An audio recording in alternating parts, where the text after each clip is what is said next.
Let's talk about knife maintenance tools. I scatter them throughout my house, in my desk, in my bags, on my keys, in the garage, because I'm obsessed. But this pouch holds a great selection, and this is what I usually use if I'm planning ahead.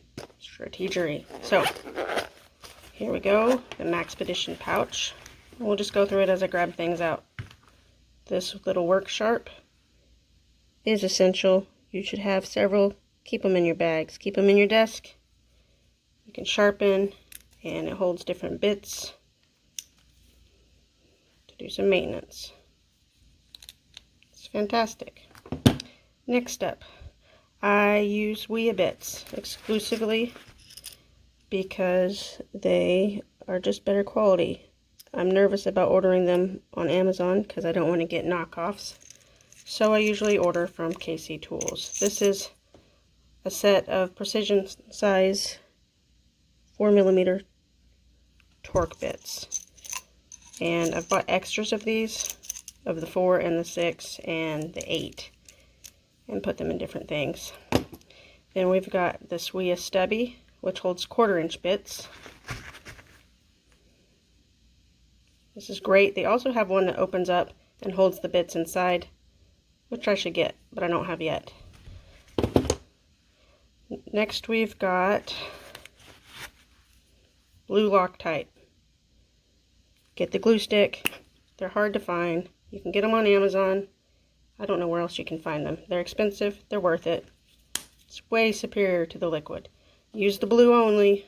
The blue keeps your pivot screw where you want it, makes screws not fall out, but isn't impossible to remove. Next up, KPL knife pivot lube.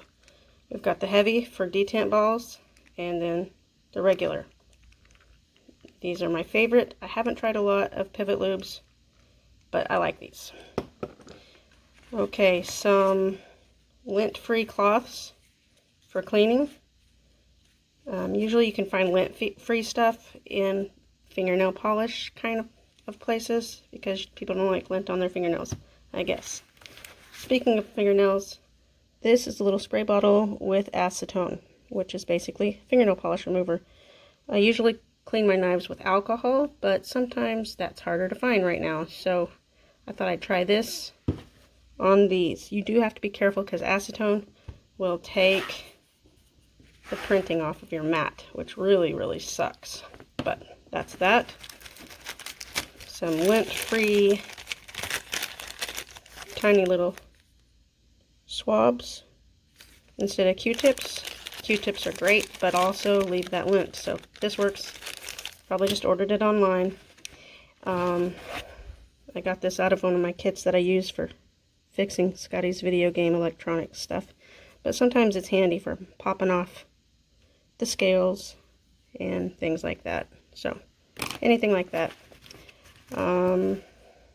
Liquid Skin Pro, because I cut myself a lot, and this is awesome. Let's see what else is in here. Band-aids, again, same reason. This is auto detailing sandpaper of different grits, and I got it at the AutoZone, and use it for buffing up knives, buffing up scratches off of things, especially smoothing out washers, things like that. I use it for all kinds of stuff and keep some of them in here. Alcohol wipes, which work great, but then they live with lint, so sometimes not so great. But there's that. Also, there is this copper Scout leather driver, 1/4 bit. I love it. It's a little bit long for my hands, so I would love to get the stubby that he has available, which also holds bits, but I haven't splurged yet. And it's always good to have a shorter one to hold one side and a longer one on the other. Often you need to, especially if you have back spacers and maybe they're spinning, you can hold one here and then go like this, and so that makes it a little more secure to have a few different options. You need 2 of every set, or every bit, just in case you need to secure the screw on both sides. Sometimes I use this to clean my knives with, especially if I'm going to be using them for eating, because this is safer for cleaning up stuff like that. And it seems to be good for protecting things. So that is my kit. Enjoy.